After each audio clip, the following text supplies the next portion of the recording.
Hi, good day, sir. I am Mary Grace Ortega, and this is my final video representation for the reading of the story, which is entitled A Serious Case by Chris Rose. A Serious Case by Chris Rose. I have a friend who is afraid of spiders. This isn't very unusual. A lot of people are afraid of spiders. I don't really like spiders much myself. I don't mind them if you see them outside in the garden as long as they're not too big. But if one comes in the house, especially if it's one of those really big spiders with furry legs and little red eyes, then I go yuck and I try to get rid of it. Usually I'll use a brush to get rid of the spider, but if I feel brave, then I'll put a glass over the top of it, slide a piece of paper under the glass, and then take it outside. This is quite normal, I think.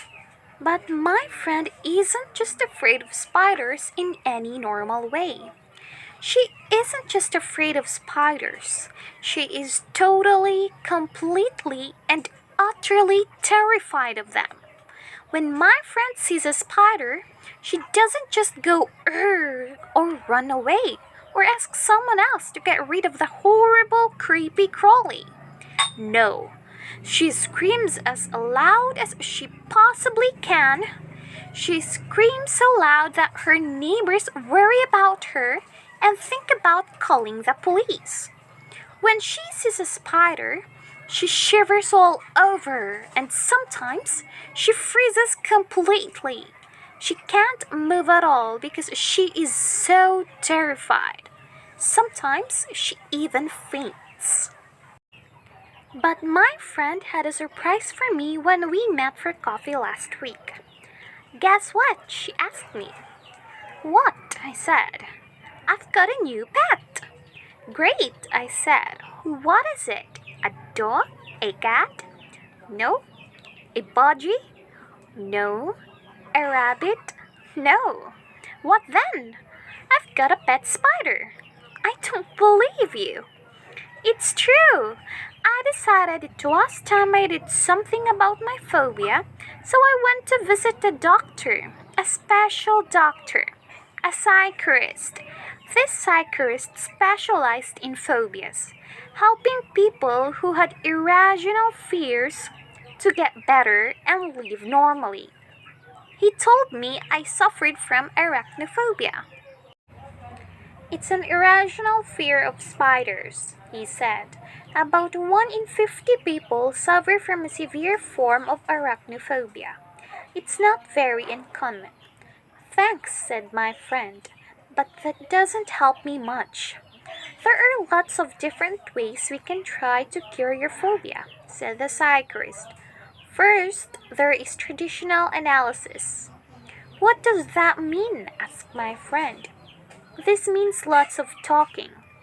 We try to find out exactly why you have such a terrible fear of spiders. Perhaps it's linked to something that happened to you when you were a child. Oh dear, said my friend. That sounds quite worrying. It can take a long time, said the psychiatrist. Years sometimes, and you can never be certain that it will be successful. Are there any other methods? Yes, some psychiatrists use hypnosis along with traditional analysis. My friend didn't like the idea of being hypnotized. I'm worried about what things will come out of my subconscious mind, she said. Are there any other methods? Asked my friend. Well, said the psychiatrist, there is what we call the behavioral approach. What's the behavioral approach? Asked my friend. Well, said the psychiatrist, it's like this. The psychiatrist got out a small spider from his desk. It wasn't a real spider. It was made of plastic. Even though it was only a plastic spider, my friend screamed when she saw it. Don't worried, said the cyclist. It's not a real spider. I know, said my friend, but I'm afraid of it just the same. Said the cyclist. A serious case. He put the rubber spider on the desk. When my friend stopped screaming, the cyclist told her to touch it. When she stopped screaming again, the idea of touching the plastic spider was enough to make her scream. She touched it. At first, she touched it just for 1 second.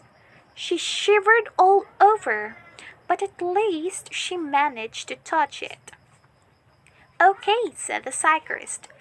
That's all for today. Thanks. You can go home now. That's it? Asked my friend. Yes. That's all? Yes, for today. This is the behavioral approach. Come back tomorrow. My friend went back the next day, and this time, the plastic spider was already on the doctor's desk. This time she touched it and held it for 5 minutes. Then the doctor told her to go home and come back the next day. The next day she went back and the plastic spider was on her chair. She had to move the spider so she could sit down. The next day she held the spider in her hand while she sat in her chair. The next day, the doctor gave her the plastic spider and told her to take it home with her.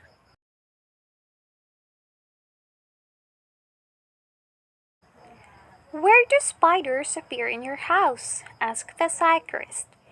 In the bath usually, said my friend. Put the spider in the bath, he told her.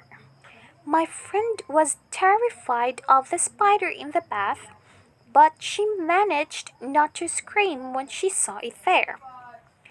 It's only a plastic spider, she told herself. The next day, the cyclist told her to put the spider in her living room.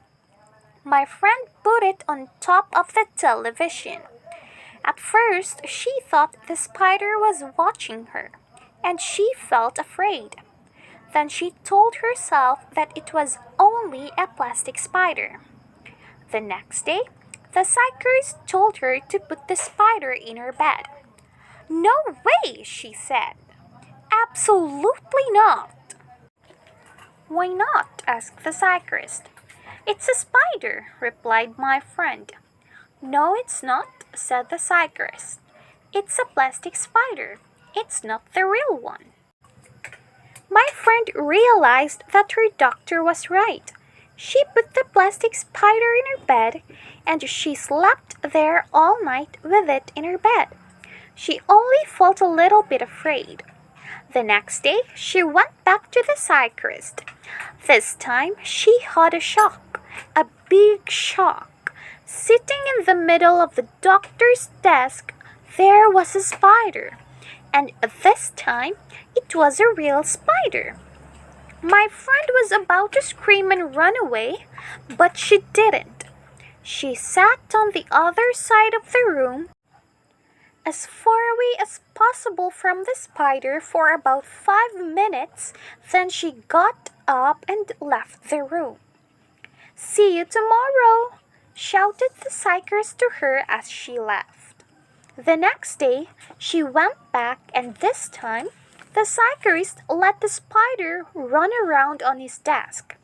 Again, my friend stayed about 5 minutes then left. The next day, she stayed for 10 minutes, and the day after that, 15. Eventually, the cyclist held the spider, the real spider with the long furry legs and little eyes in his hand. He asked my friend to come and touch it. At first, she refused, but the doctor insisted. Eventually, she touched the spider just for a second. The next day, she touched it for a few seconds, then for a few minutes, and after that, she held the spider in her own hand. Then she took the spider home and let it run around in her house. She didn't feel afraid. Well, okay, she did feel afraid, but only a tiny bit. So now I've got a pet spider, she told me again. Well done, I said. There's only one problem, she said, and as she spoke, I noticed that she was shivering all over. Then she screamed and climbed up on the chair. She was pointing to something on the floor. Over there, she screamed. Look, it's a beetle.